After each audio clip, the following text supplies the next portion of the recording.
of the internet, this is Scott with Serkworks Art Labs. Welcome, mad creators, to the underground laboratory where together we're going to create some awesome comics. This is Making Comics 101. This is a bonus issue. If you watched our previous video, you'll know that we presented a topic which was backgrounds, and now we're going to dive a little deeper into that topic, and we're going to do a bonus issue. So since we are talking about backgrounds, I drew a fairly simple background up here, and I want to talk a little bit about how we can compose a background. A little bit about composition, and maybe find a way to make this particular background a little more appealing. So as you can see, we've got a couple of trees here, we've got a house, we've got a couple of characters here, some rocks, and then behind that we've got a background. Now, as I mentioned in the previous issue, you know, background, we talk about backgrounds in comics, but backgrounds just aren't just backgrounds. There's you know, we want to create some depth, so we want to create not, it doesn't have to be all the time, but in a lot of instances, what we want to do to make it more appealing is to create not only a background, but we want to create a foreground, a middle ground, and a background, and that will create depth and make our backgrounds a little more appealing. Again, I say backgrounds in a general sense because we've got all these different elements. Now, sometimes a foreground can just be our characters, and then the background kind of either might be something sort of in the middle, and then it goes a little deeper. We talked about the different kind of like atmospheric perspective where things kind of trail out and get a little lighter. So we've introduced that concept and everything. And as you can see right here in the background, the furthest part of the background, we've got some mountains back here, and not too defined. We don't want all the detail to be way in the back. Most of the detail can be a little more in the front. And that doesn't always have to be the case. For instance, if we've got a character that's way in the foreground, it might just be in shadow, so we might not see a lot of detail, and maybe our focal point is more in the middle ground. So let's look at this drawing and see what we can do here to maybe improve it.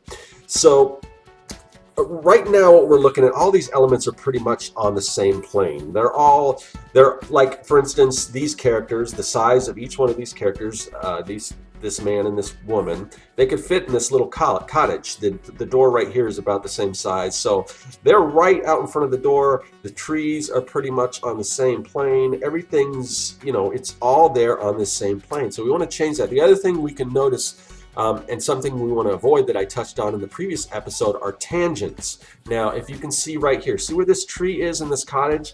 See how the tree is touching this chimney here? It's also touching the roof here. We see these rocks right here touching this tree. We see this woman touching this bush here. The man is kind of touching the tree. The rock's touching the tree. These are all tangents. And the problem is when we've got these elements that butt right up to other elements, we lose a sense of depth, and also it gets confusing because sometimes we can't figure out what's what, if these are part of the same element or if they're different. Now in this particular case, we've got, you know, we've got a tree and a house. You can tell those are different things. But in other instances where you're dealing with, say, two buildings that sort of maybe intersect, sometimes you can't tell the difference between one building to the other, or something like that. So we don't want to have our different elements touching right up to each other. So what we want to do is we want to have them overlap. So let's see. We're going to take this tree right here. So we're going to scale up this tree a little bit. And we can make it pretty big. Now we can also, you know, we could do a number of different things. We can make it smaller. We can make it go further in the background, like this tree is far away. But in this case, well, maybe. Now let's go ahead. I think we're going to make this tree bigger. We can always change things. And we don't have to, we don't have any issues with putting things over so they're sort of off screen. We can have this tree kind of coming in from off screen. Now I don't want to, I could do that. That's fairly appealing. But if I don't see how that's so close to the edge where this tree is going up, that's not as appealing. So either I'd want to pull it a little back here or a little over here, just so it crops all right. So let's go with that. I'm gonna go ahead and do that. Now because of that, we've got these rocks here. So I am going to go ahead and select these rocks, and then I'm going to make them a little bit bigger, and I'm going to bring them more here in the foreground. So as you can see how that's a little more appealing. We don't have the tangent. See how we have the overlapping here where the rocks aren't just butting up, but they're actually, there's no, you know, you can definitely distinguish that these rocks here are in front of this tree. So now we've got our little cottage here. So let's go ahead and I'm just gonna circle this cottage, and I'm gonna make this cottage a little more in the distance, so it's far away, and that all has to do obviously with perspective. We're not going to get too much into perspective on this. There is some perspective. It's kind of a cheated perspective on this house. It's probably not super accurate. It's more of a kind of a cartoony type version. But we're not concerning ourselves so much with perspective right now, because in the next issue that we do, we're going to talk all about perspective. So right now we're just, you know, you're going to want to use these two videos sort of in tandem, the perspective video and the backgrounds, when you're composing your background, so you know how to do the proper perspective, because a lot of what you're going to do in your backgrounds has to do with perspective.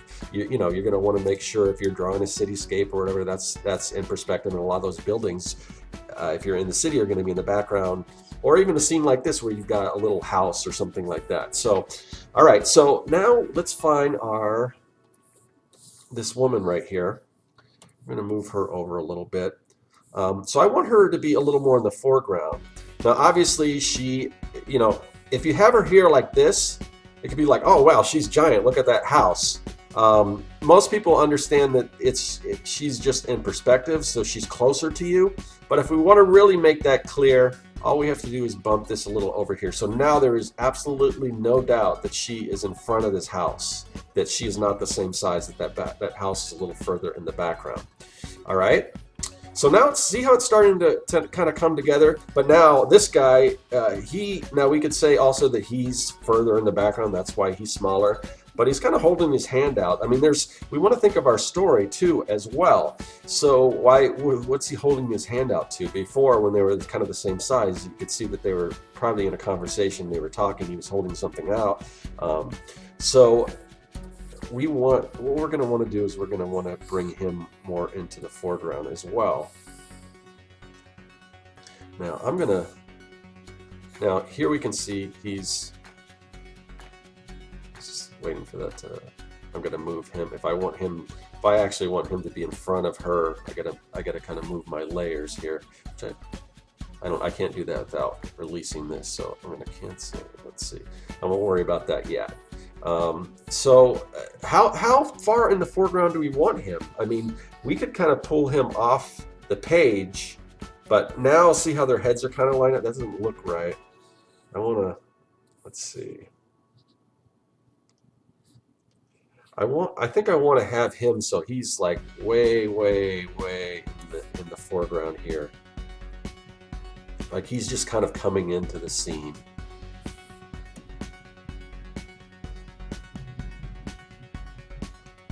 So let's do that. Let's okay that. All right. And then of course we've got this other tree here. Let's see. Oh, that's the wrong tree. Get this tree here. So let me go ahead and select that tree. Oh. Okay. I think that's right. Let's see. Yeah, here we go. So we could do the same thing here. We could have this tree sort of over here a little bit. Again, we don't want to have it touching like his head like that, because we create a tangent there. So I'm going to click off of this for a minute, because I'm going to have to move this layer of this tree way in the foreground. Make the scene a little smaller, because right now I've got to have room to work here. So again, let me select this tree, and we're just going to go super big with this tree. Even bigger, even bigger. Now, obviously, the way that I'm doing this right now, we've got heavier line weights, which does kind of work in this instance. We've got thicker lines up front, and then it's kind of gives us that atmospheric perspective. Now, if we're just drawing this, that's a result of me enlarging this stuff. But if we're just drawing this, if we're just using the same pen, we're not going to see that. So maybe pay attention to that. So I'm just gonna, that's, we've got this whole tree right here, but I'm just gonna have a little bit of it, kind of like it's sort of in the foreground, like we're peeking through the trees. So I'm gonna go ahead and say okay to that. All right, so now we can see it's starting to look a little more appealing. Let me move these rocks up here. We've got these little tiny rocks. What do I want to do with these?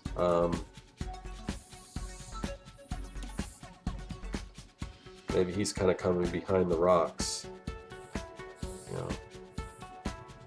kind of hiding, or just appearing from behind the rocks. So there we go. So look at that. So you see how that's a little more appealing? Now we can do, we can do a number of different things. We can go in and, maybe we can just do some more interesting stuff here. Maybe make the chimney, and again, I'm going to kind of go in back of her. I can do that. We can have maybe the sun's kind of peeking through there. And see how I'm using a little bit of a lighter line. We can go, if we're coming up here in the foreground, we can do, a little thicker. We could add, some grass, maybe like some, I don't know, cattails or whatever. Maybe we even see like a little pond over here. But you can see how much more interesting all this is right now than what we had before. And that's because here we've got, we've got foreground, we've got the middle ground, and we've got the background. So what I also want you to consider when designing your backgrounds is we're working on comics, so we want to make sure that we're leaving room for our word balloons. So, you can spend a lot of time making these elaborate backgrounds and things, but some of that is going to be obscured by the word balloons. So if you have the script, you'll kind of know, maybe, I'm just going to create a new layer right here. Maybe we know that this person is, saying something here and another, we kind of know the amount of dialogue. So, this smoke isn't super important, but if there are important elements in the background, we want to make sure that we're leaving room for them so they're not going to be obscured by the word balloons. So something to consider when you're doing that. Now, a lot of times if I have a scene, and you want to switch up your backgrounds, you don't want every scene to look the same. Like not every scene has to have this foreground, middle ground, background look. You may just have a scene that just has a single character, and there might not be a lot of room for backgrounds because that character plus whatever the word balloon is, if you spend all this time in this background, it's just not going to show up. So maybe just sometimes even just a line or something, or just a hint, or maybe a little lamp in back of he's in a house, and the lamp isn't important other than for just to give people an idea, oh, this person is in this house. Or if you show little trees or whatever in the background, if you see a little bit of these trees maybe behind the character, it's not so important, but it lets you know where those characters are. So be cognizant of the stuff that you are doing in your background, that you're not spending a lot of time that's going to be just covered or whatever. But still, you don't want to skimp on your backgrounds anyway either. So anyway, so hopefully that'll kind of give you an idea of how to create a little more, a little more visually appealing backgrounds using foreground, middle ground, background. And we talked also about some of the other elements in creating backgrounds, or some different effects that you can use in lieu of creating a background. Things like using screen tones and speed lines and all that kind of stuff. So maybe we'll show a little example of how to do that real quick. Okay, so here we have another panel. This is part of that story that I've been working on. If you've been following this series, I'm working on a small I think it's like a 3-page story called Concrete Jungle, where we've got sort of a Spider-Man slash kind of Tarzan type hero that lives in this post-apocalyptic world that's been overgrown by vines and trees and things like that. He has the ability to control those. So anyway, he's our hero. Right now what we see is our villain, Dr. Paradox, or Paradox, or is it Parallax, or something like that. I forgot what his name was. I think it's Paradox. And he's got a hostage here. So, you know, here we could put our buildings and everything back here. We've already established in some of our other scenes, but they don't have them up right now, but that he is in a city. So we already know he's in a city, so we don't have to keep necessarily drawing backgrounds. But we want to do a different background that's not so much, it's a little more abstract or a little more action oriented. So what we can do is we can use like speed lines and halftones and things like that, or screen tones. I always say halftones, but they're not all half tones. So I got to get out of the habit of that and say screen tones. Anyway, so as part of the Comic Maker Starter Kit, which is available for free at Serkworks.com, it comes with a lot of these elements. So one of the elements that it comes with is this here, the speed burst, and so I've got a bunch of different speed lines and halftones and things included in that free kit. There's also the Comic Maker Toolkit, which is even bigger, has even more stuff. That one does cost, but I'm trying not to use much of that kind of stuff because I want to show you examples that are readily available. So again, this is available for free as part of the Comic Maker Starter Kit. So I'm gonna go ahead. If I can, there we go. I'm gonna select this. This is a PNG, and it comes in all different formats. I'm working in Clip Studio Paint right now, but there's Photoshop versions and Illustrator versions and PNG versions. So hopefully whatever program you're using, you can take advantage of this. So what I'm going to do here is I'm going to go ahead and paste this in here. Now it's pretty big. So I'm going to have to resize this. I want it big enough. The problem is I don't want to have it coming from the center here. You know, I want our focal point to kind of be, you know, do we want our focal point to be her, or do we want it to be him? See, it's basically pointing that way. So what I'm going to do is I'm going to go ahead and do this. Maybe if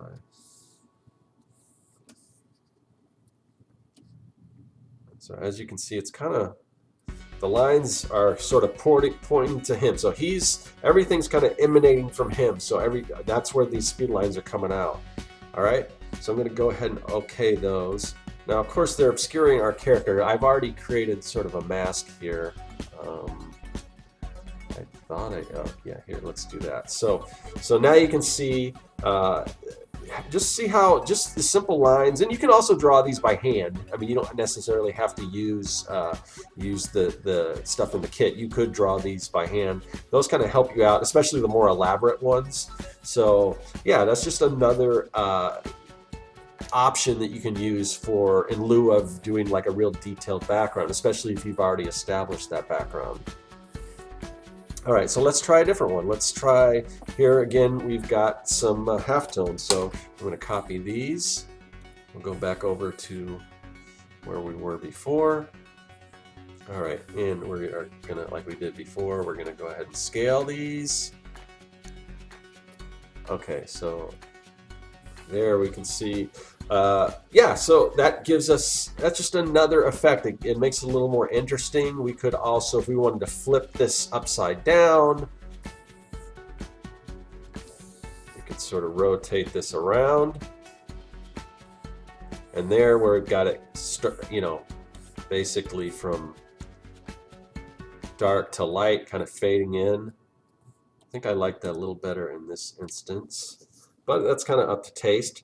But yeah, it kind of gives it a little more of a, you know, manga uses halftones quite a bit, or screen tones quite a bit. You know, the old, if you want sort of an old style comic where the printing dots like that were a little more evident, where you see that. it just gives kind of a cool effect. So, you know, there's all kinds of different things you can do with your backgrounds. We presented a lot of those in the other video that I showed you guys, but I just want to show you a little bit on composing backgrounds and some of the other elements that you can do, whether it's speed lines or halftones, or there's just a number of different ways that you can create interesting and intriguing backgrounds that are hopefully going to make your storytelling a little bit better. So that's all I have to say today. Thanks for watching this, another bonus issue of Making Comics 101. We will be back. The next video will be a quick tip where we'll talk some quick, kind of quick tip having to do with backgrounds, and then we'll back on to our next topic. Like I said, next week we're going to be talking about perspective, which I encourage you to watch because backgrounds, perspective is a big part of creating your background. So these two episodes, like I said, they kind of go in tandem. So thanks for watching. I'll see you guys later, and that is all. Hey, thanks for watching. If you like what you saw and you want to see more, hit that subscribe button. Also, you can follow me at Serkworks on social media, and now you can support the work that I do on Patreon. Do you like making comics? Then go to Serkworks.com and pick up the Comic Maker Starter Kit. It's packed full of fonts, brushes, templates, and more. And best of all, it's totally free.